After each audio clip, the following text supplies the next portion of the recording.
욥기 17장.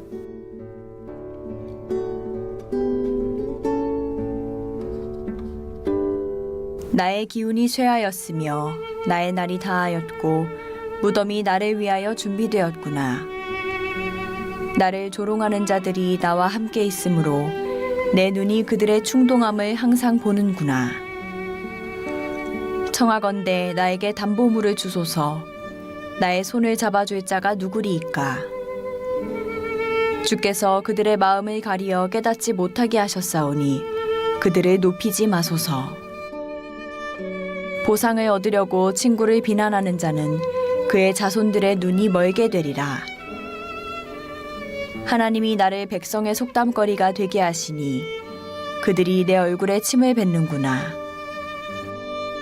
내 눈은 근심 때문에 어두워지고 나의 온 지체는 그림자 같구나. 정직한 자는 이로 말미암아 놀라고 죄 없는 자는 경건하지 못한 자 때문에 분을 내나니 그러므로 의인은 그 길을 꾸준히 가고 손이 깨끗한 자는 점점 힘을 얻느니라. 너희는 모두 다시 올지니라. 내가 너희 중에서 지혜자를 찾을 수 없느니라. 나의 날이 지나갔고 내 계획, 내 마음의 소원이 다 끊어졌구나. 그들은 밤으로 낮을 삼고 빛 앞에서 어둠이 가깝다 하는구나. 내가 스올이 내 집이 되기를 희망하여 내 침상을 흑암에 펴놓음에 무덤에게 너는 내 아버지라 구더기에게 너는 내 어머니 내 자매라 할지라도 나의 희망이 어디 있으며 나의 희망을 누가 보겠느냐. 우리가 흙 속에서 쉴 때에는 희망이 스올의 문으로 내려갈 뿐이니라. 기도하시겠습니다. 우리가 아직 죄인 되었을 때에 그리스도께서 우리를 위하여 죽으심으로 하나님께서 우리에게 대한 자기의 사랑을 확정하셨느니라. 아멘. 사랑과 은혜가 충만하신 하나님 아버지, 겨우내 메말랐던 나뭇가지마다 봄을 알리는 추임새를 보면서 생명의 사건을 마주합니다. 아멘. 이 새벽 릴레이 기도에 나와 기도와 찬양과 말씀으로 은혜 받게 주심에 감사를 드립니다. 아멘. 날마다 하나님의 돌보심을 체험하면서도 늘 하나님을 향해 불평과 더 좋은 곳으로 채워달라 기도했던 저희 모습을 회개합니다. 아멘. 사순절을 시작으로 예수 그리스도의 십자가를 마음에 깊이 새기도록 은혜를 주시어 십자가의 길을 걸으며 십자가의 능력을 나타내는 주님의 기뻐하시는 삶이 될 수 있도록 간절히 소망합니다. 아멘. 연약한 자들의 손을 붙잡고 가난한 자들의 배고픔을 생각하며 소외당하는 자들의 이웃이 되게 하여 주시옵소서. 아멘. 오늘 주시는 말씀에 은혜 받게 하시옵시고 잘못된 생각들을 회개하고 말씀을 통하여 우리의 심령이 오직 주님만 남게 하시고 십자가의 능력으로 사랑을 향해 나가도록 힘을 주옵소서. 아멘. 전능하신 하나님 아버지, 주님의 보혈의 능력으로 전염병으로부터 지켜주시옵소서. 말씀을 전해주실 김영복 담임 목사님께 성령의 능력이 임하사 저희 양들의 문제를 해결받고 돌아가는 은혜를 주옵소서. 아멘. 사모님과 두 자매를 눈동자처럼 지켜주시옵소서. 부모사님 가정과 전도사님에게도 날마다 하시는 기도가 하늘나라에 상달되어 이 땅에서 축복이 되게 하여 주시옵소서. 아멘. 은혜 육목장 식구들을 무탈하게 돌보아 주심에 감사를 드리오며 우리를 위해 십자가를 지신 예수님의 이름으로 기도드립니다. 아멘. 오늘도 이른 새벽 미명 마음의 소원을 품고 이 사순절 주님께 나온 여러분 모두를 주님의 이름으로 축복하고 또 환영합니다. 우리 사순절 인사 마음을 담아서 진심으로 고백하며 나갑니다. 그리스도의 사랑이 여러분과 함께 아멘. 저와 여러분의 기도대로 그리스도의 사랑이 언제나 우리 가운데 충만한 그런 축복이 있길 바랍니다.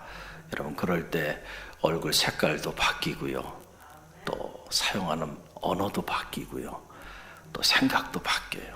그래서 그리스도의 사랑이 우리 안에 가득하면 우리가 어떻게 미워하고 시기하고 질투하고 분내고 이런 말을 할 수 있을까요? 그런 생각을 품을 수 있을까요? 그건 그리스도의 사랑의 실체가 아니죠. 할렐루야. 그리스도의 사랑이 가득하면 어떤 상황 속에서도 감사하고, 할렐루야, 그리고 이해하고 용납하고 품어주고, 그래, 그럴 수도 있지, 그럴 수도 있지.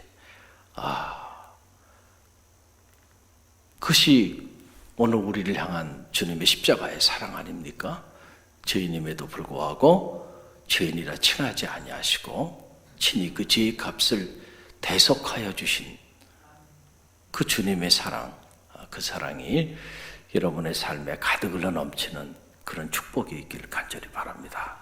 오늘 그 사랑을 신뢰하면서 욥기서 17장 말씀을 우리가 묵상하며 나가는데, 이 욥기서 한 장 한 장 묵상할 때마다 밀려오는 감동이 크고 또 깨닫는 은혜가 놀랍습니다. 오늘 욥기서 17장을 묵상하면서 다시 한번 제 안에 깨닫게 되는 영적인 진리는 이거예요. 정말 영적으로 정신을 바짝 차려야 되겠구나, 그런 생각이에요. 영적으로 정신을 바짝 차리고 깨워서 기도하지 않으면 하나님이 내 삶을 통치하는 게 아니고 나도 모르는 사이에 사탄이 내 삶을 지배하게 되겠구나 라고 하는 사실이에요. 욥기서 전체가 우리에게 던져주는 가장 강력한 메시지는 뭡니까? 하나님이 손을 떼버리시면, 그러면은 그때부터 우리의 삶에, 우리 가정에 하나님이 우리의 삶을 통치하는 것이 아니고 어두운 영 사탄이 우리의 삶을 지배하고 통치하게 되고, 그 실체가 욥을 통하여, 욥의 고난을 통하여, 욥의 탄식을 통하여, 천하의 동방에 그렇게 의인이었고 큰 자였던 욥이 한순간에 저 구더기 같은 존재로 전락돼 버리고 말잖아요. 어두운 영이 그 사람의 생각을 지배하고 가정을 지배하고 삶을 지배하니까 한순간에 이렇게 끔찍한 삶의 자리로 전락돼 버리고 말잖아요. 사탄이 우리의 삶을 이로운 것을 할까요? 선한 일을 할까요? 우리 삶에 복된 일을 행할까요? 그 사탄이 행하는 일의 모든 실체가 숨김없이 드러난 말씀의 책이 저는 욥기서라고 생각합니다. 사탄이 만들어가는 세상이 이런 세상이에요. 한번 하나님께서 선을 떼보고 하나님께서 그래, 그럼 네가 한번 욥을 다스려봐, 욥에게 위임권을 준 거 아니에요. 그랬더니 사탄이 하는 일이라고 하는 것은 무너뜨리고 파괴하고 죽이고 온갖 절망 속에다가 사람을 집어넣는 이런 끔찍한 일을 사탄이 행하는 모습을 보면서 어떤 경우에도 이런 사탄이 지배하는 삶을 살아서는 안 되겠다. 여러분의 자녀들 당장은 잘 먹고 잘 사는 것 같지만은 그러나 하나님의 영이 떠나게 되면 무너지는 것 시간을 필요로 하지 않는다. 그렇게 동방의 큰 의인이었고 그렇게 큰 거부였고 7남 3녀의 자손의 축복을 누리며 일가를 이루었고 사랑하는 아내와 그렇게 행복하게 살았던 사람이 한순간에 이렇게 비참하게 자리하게 되잖아요. 하나님이 한번 손을 떼버리면요, 우리 인생은 그렇게 무너지는 거예요. 정신 바짝 차리고요, 늘 하나님 앞에 겸손히 깨어서 기도해야 돼. 기도해야 돼. 할렐루야. 우리가 이 욥기서를 묵상하면서 다시 한번 깨닫는 거예요. 하나님이 손을 떼시니까 오늘 욥의 탄식을 들어보세요. 정말 욥이 이런 안타까운 탄식들을 그의 노래를 삼아 그렇게 소리를 바라는 모습을 보면서 참 가슴이 아파오는 것을 경험하게 됩니다. 1절로 2절 말씀을 보세요. 우리 1절로 2절 함께 읽어봅니다. 나의 기운이 쇠하였으니 나의 날이 다하였고 무덤이 나를 위하여 준비되었구나. 나를 조롱하는 자들이 나와 함께 있으므로 내 눈이 그들의 충동함을 항상 보는구나. 그랬어요. 하나님의 영이 우리 가운데 가득하면요, 우리가 다른 박질을 해도 피곤치 않는다. 할렐루야. 그런데 하나님의 영이 떠나고 나니까 기운이 새하여지는 거야. 그러면서 그 앞에는 죽음의 그림자가 그의 삶의 자리에 자리하게 되고, 무엇보다도 이 1절로 2절의 말씀을 묵상하면서 세상의 인심을 깨닫게 됩니다. 세상 인심. 이것이 세상의 인심이구나 라고 하는 걸 알게 됐는데, 욥이 큰 자였고 동방의 의인이었고 거부로 그렇게 잘 살 때는 그 주변에 친구들도 많고 그 주변에 많은 사람들이 그를 존경하면서 그와 함께 했죠. 그런데 이제 욥이 고난을 당하기 시작하니까 말이죠, 사람들이 이제 욥을 향하여 조롱하기 시작한다는 거예요. 그리고 오늘 이 17장 말씀을 읽어보면 심지어 사람들이 내 얼굴에 침을 뱉는다. 이게 여러분 세상 인심이에요. 여러분이 계획하고 뜻한 일들이 잘 되고 그래서 승승장구하게 되면요, 평소에 연락도 하지 않은 친구들이 연락도 하고요, 아는 척도 하지 않았던 친구들이 아는 척하고, 그러면서 주변에 사람들이 모여들어. 그런데 여러분이 하는 일마다 뜻대로 되지 않아요. 사업도 어려워지고요, 개인의 삶도 힘들어지고요. 그러면 이제 가까이 있었던 사람들도 하나 둘씩 곁을 떠납니다. 떠나게 돼 있어요. 곁을 떠나게 돼. 병이 들어가지고 그 병이 긴 병에 효자 없다 그랬는데요, 병이 욥처럼 전 재산 다 잃어버리고요, 나눠줄 거 아무것도 없습니다. 나눠주긴 뭘 나눠줘요. 아는 척하면은 도와줘야 되는 상황이죠. 자식들 다 죽어 넘어가고, 사랑하는 아내는 그를 저주하고 떠나고, 자신은 병이 들어서 죽어가고. 자, 이 사람 곁에 마지막까지 머물러 있을 사람이 누가 있어요? 누가 머물러 있겠냐 말이에요. 한 사람도 머물러 있지 않단 말이에요. 다 떠난단 말이에요. 다 떠나요. 이게 세상 인심이에요. 그런데 오늘 성경을 보니까 그냥 떠나면 좀 괜찮은데, 그냥 떠나는 게 아니고 조롱하면서 욥의 얼굴에 침을 뱉으면서, 아니 그의 아내조차도 그랬잖아요. 차라리 당신 하나님한테 욕을 하고 저주를 하고 하나님 곁을 떠나란 말이야. 이렇게까지 고난을 당하고 어려움을 당하는데 아직도 하나님이야? 사랑하는 아내조차도 그러고 떠나는데요, 다른 사람들은 오직하겠어요? 친구라고 믿었던 친구들은 와서 위로자가 아니고 재난의 위로자가 되고 더 큰 말로 상처를 주고요. 여러분, 얼마나 안타까운 일이에요. 그래서 우리가 이 고난을 당할 때 정말 고통스러운 건요, 고난 그 자체보다도 그 고난 때문에 사랑하는 사람들, 믿었던 사람들, 그 사람들이 내 곁을 떠나는 거예요. 사실은 그게 더 가슴이 아프고요, 그게 더 고통스러운 거야. 그래서 진짜 믿을 만한 사람은요, 어떻게 분간을 할 수 있냐면, 여러분이 여러분 자신을 생각하게도 초라할 정도로 여러분의 삶이 무너질 때, 그때 여러분 주변을 보세요. 그때도 사람들이 다 여러분에게 조롱하고 여러분 얼굴에 침을 뱉고 돌을 던지고 그렇게 떠나가는데, 그때도 여러분 곁을 지켜주는 사람, 그 사람은 진짜 여러분의 사람이에요. 할렐루야, 할렐루야. 바로 그거예요. 일이 잘 돼갈 때예요. 그럴 때 여러분 곁에 있는 사람, 알곡과 쭉정이가 거기 같이 있어요. 교회도 마찬가지예요.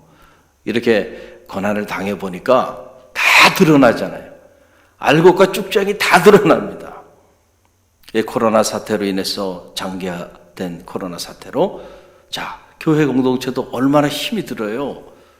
갈릴리 교회는 영적인 저력을 잊지 않고 그래서 놀랍게 덜덜 뭉쳐서 이렇게 나가지만, 그럼에도 불구하고 이런 어려운 사태를 겪어보니까 많은 것들을 겪게 돼요. 알곡과 쭉정이 갈라집니다. 갈라져요. 그동안에 참 이렇게 신앙생활 잘하는 줄 알았는데 보니까 이런 사태 때 주님 품을 떠나는 이들도 있다는 거예요. 왜? 이 어려움 때문에. 그 어려움을 견디지 못하고. 그러니까 한번 흔들어 버리면 알곡과 쭉쟁이가 싹 갈라지는 거예요. 사람도 마찬가지. 그 다윗이 훗날 그 위대한 역사를 이룰 수 있었던 것은 다윗 사람들이 있어서 가능해요. 다윗이 사울에게 쫓기고 그렇게 반역자로 몰리기 시작하니까 한순간에 그의 신하들조차도 다윗에게 침을 뱉고 돌을 던지며 다윗을 막 욕하잖아요. 그게 세상 인심이에요. 그런데 다윗이 도망자로 그 죽음의 골짜기를 다닐 때 그때 다윗과 함께 하겠다고 다윗 곁에 찾아온 사람들이 있어요. 다윗이 줄 게 아무것도 없는 그때 그 사람들이 진짜 다윗 사람이에요.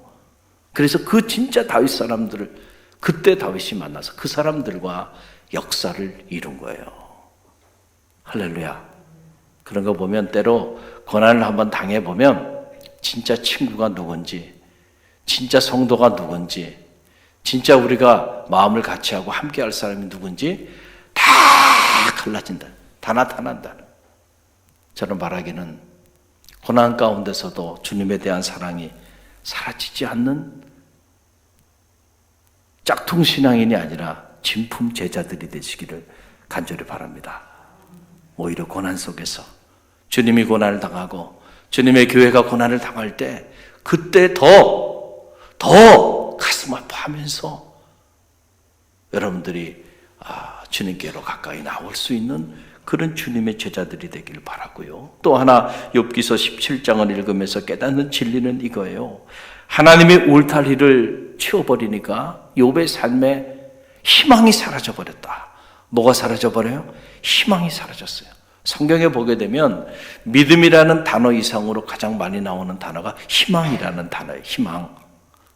이거를 소망이라는 단어로 번역하기도 하는데 이 희망이라는 단어가 많이 나오는데 오늘 보게 되니까 욥의 삶에 희망이 사라졌다. 13절로 16절 말씀을 보세요. 13절로 16절 함께 읽어봅니다. 내가 수월이 내 집이 되기를 희망하여 내 침상을 흑암에 퍼놓음에 무덤에게 너는 내 아버지라 구더기에게 너는 내 어머니 내 자매라 할지라도 나의 희망이 어디 있으며 나의 희망을 누가 보겠느냐. 우리가 흙 속에서 쉴 때에는 희망이 수월의 문으로 내려갈 뿐이니다. 그랬어요. 야, 희망이 수월의 문으로 내려갔다. 참 이 표현이 놀라운 표현이죠. 수월이라는 건 지옥을 말하는 거예요. 지옥은 절망이고 천국은 희망이죠. 할렐루야. 왜냐하면 천국에는 하나님이 계신 곳이기 때문에 하나님의 품은 언제나 희망이 있습니다. 그런데 하나님의 품을 떠나면 오늘 욥처럼 하나님의 울타리를 걷어버리시고 하나님의 손을 한번 떼어버리면은 그러면 어떤 세상이 벌어지는가? 희망이 어디 있는가 말이죠. 희망이 수월의 문으로 들어가는구나. 희망이 절망의 문으로 들어가는구나. 그러니까 더 이상 희망이 어디 있느냐? 내 삶에 무슨 희망이 있겠는가? 여러분 희망이라는 이것이요 얼마나 소중한 에너지인지 몰라요. 오늘 여러분들이 이렇게 새벽을 깨우며 이렇게 많은 성도들이 이렇게 하나님 품에 나와서 이 어려운 시절에 이 사순절 여러분들이 기도하며 나가시는데요. 저는 여러분 한 분 한 분이 희망으로 보입니다. 여러분이 계셔서 여러분의 가정이 희망이 있다니까요. 여러분의 가정을 위해 기도할 거 아닙니까? 새벽마다 자녀를 위해 기도할 거 아니에요. 기도하는 어머니, 기도하는 아버지가 있는데 어떻게 그 가정이 희망이 없을 수 있겠는가? 할렐루야. 또 이렇게 많은 성도들이 새벽마다 이 어려운 때에 이렇게 사순절, 릴레이로, 온라인, 오프라인으로 기도하며 나가고 있는데 그런 성도가 있는데 어떻게 이 공동체가 희망이 없을 수 있겠는가? 할렐루야. 또 이런 공동체가 있으니 이 지역에 희망이 있을 수밖에 없잖아요. 그래서 여러분들이 저는 한 분 한 분이 희망으로 보인다니까요. 여러분 때문에 희망이 있는 줄 믿으시길 간절히 바랍니다. 할렐루야. 하나님의 사람이 있는 곳에는요, 언제나 희망의 역사가 나타나요. 절망이 변해서 희망이 되고, 슬픔이 변화되어 기쁨이 되고, 할렐루야. 지옥이 변화돼서 천국이 되는 거예요. 그런데 하나님이 함께 하지 않으면 그 반대가 되는 거예요. 천국이 변화돼서 수월이 되고, 희망이 변화돼서 절망이 되고, 기쁨이 변화돼서 슬픔이 되고, 찬양이 변화돼서 불평과 원망이 되는 거예요. 그래서 내가 천국을 맛보는 삶을 살아가고 있는가? 아니면 수월, 지옥을 맛보는 삶을 살아가는가? 그것은 하나님은 오늘 나의 삶의 통치자로 내 삶을 통치하고 계신가? 아니면 내가 사탄의 지배 안에 거하는 삶을 살고 있는가? 영적 분별력을 가져야 돼. 할렐루야. 그래서 여러분, 이 교제권이 중요한 거예요. 교제권. 누구와 교제하느냐? 저는 말하기는 영적인 교제가 여러분의 삶의 자리에 가득하기를 간절히 바랍니다. 그래서 우리가 영적인 사람들과, 영적으로 하나님의 영이 충만한 사람들과 자꾸 교제해야 돼요. 그래야 그 사람들의 영적인 영향력을 받게 되는 거예요. 그래서 하나님의 이 희망의 역사가 자꾸 나타나는 거예요. 대화를 하다 보니까 점점 내 마음에 희망이 타올라. 그 사람 하나님의 사람이야. 근데 대화를 한번 할수록 점점 내게 있던 희망도 무너져. 이 사람은 영적으로 하나님의 사람이 아니에요. 그런 사람하고 교제 깊이 하면 안 돼. 큰일 나는 거예요. 여러분, 우울증에 깊이 빠진 사람하고요, 심각하게 한 5분 이상 마음의 문을 열고 대화를 나눠보세요. 여러분도 한순간에 우울해집니다. 무슨 말인지 알겠어요? 이게 코로나 바이러스 같은 거예요. 사회적 거리를 두는 거예요. 악한 것들하고는 뭘 둬야 돼요? 여러분, 지금 우리가 겪으면서 다 깨달았잖아요. 우리의 삶을 무너뜨리고 우리의 삶을 죽음의 사지로 모는 이런 악한 바이러스 퇴치하기 위해서는 뭐를 둬야 돼요? 사회적 거리두기를 해야 된다니까. 거리를 둬야 돼, 거리를. 바이러스 보균자들하고 거리를 둬야지. 그 사람들을 품고 맨날 그 사람들하고 밥 먹고 이야기하고 지내고 있으면은 나도 어떻게 되는 거예요? 감염이 된다니까. 감염이 돼. 아무리 건강한 사람도요, 이런 우리 삶을 무너뜨리는 악한 바이러스에 감염된 사람하고 함께 지내면요, 그거 보지 않아도 뻔해요. 그 사람도 다 감염이 된 거야. 그래서 어떻게 처리합니까? 역학조사라는 걸 하잖아요. 이 사람과 만났던 사람이 누구야? 이 사람과 밥 먹은 사람이 누구야? 이 사람과 대화한 사람이 누구야? 다 역학조사 해가지고 그 사람들 다 자가격리시키고 다른 사람과 못 만나게 만들잖아요. 왜? 악한 바이러스가 자꾸 퍼지니까. 그런데 여러분, 성령, 하나님의 영이에요. 희망의 영이고 치유의 영이고 사랑의 영이에요. 그 성령에 충만한 사람, 자, 그 사람하고는 어떻게 하는 게 좋겠어요? 사회적 거리를 두는 게 아니고 자꾸 만나야 돼. 자꾸 만나야 돼. 그래서 이 선한 영향력이 내 안에 자꾸 채워지기 시작하는 거예요. 할렐루야. 그래서 교제가 중요한 거예요. 영적 교제라고 하는 것이 너무너무 중요하다. 그래서 이 영적 교제권이 무너지지 않도록 우리가 신실한 믿음의 사람들과 깊이 있는 영적인 교제를 가져야 돼요. 그래 내 삶이 살잖아요. 내 가정이 살고. 무엇보다 우리가 주님과의 영적인 교제, 이 사귐 안으로 더 깊이 들어가야 돼. 내 안에 거하라, 내 안에 거하라, 나도 너희 안에 거하리라. 내가 이것을 너희에게 이루면 내 기쁨이 너희 안에 있어 너희 기쁨이 충만하게 하려 함이라. 할렐루야. 여러분, 사귐의 영성, 교제의 영성이죠. 너희가 내 안에 거하고 내 말이 너희 안에 거하면 무엇이든지 구하라. 그리하면 얻으리라. 진정한 기도의 능력 있는 기도는 주님과의 사귐에서부터 나온다는 이 사실을 기억하고요. 오늘 우리가 그렇구나. 영적으로 깨어서 주님이 내 삶을 통치하시는, 내가 주님 안에, 주님이 내 안에 거하는 이런 삶을 살아야 되겠구나. 주님이 손을 놓으시고 주님과 나의 관계가 단절돼 버리면 한순간에 내 인생도 욥처럼 무너질 수 있구나 라고 하는 사실을 꼭 기억하고요. 오늘 주신 말씀을 반면 교사 삼아서 오늘 우리가 주님 앞에 더 가까이 나가는 그런 믿음의 주의 종들이 되길 바랍니다. 그래서 여러분의 삶에 슬픔이 변해 기쁨 되고요, 절망이 변해 희망이 되고, 그리고 수월이 바뀌어서 천국이 되는 그런 역사가 있기를 주님의 이름으로 간절히 축원드립니다. 오늘 주신 말씀 붙잡고 우리가 기도하며 나갑니다. 사순절 그리스도의 사랑이 여러분과 함께 하시길 바랍니다.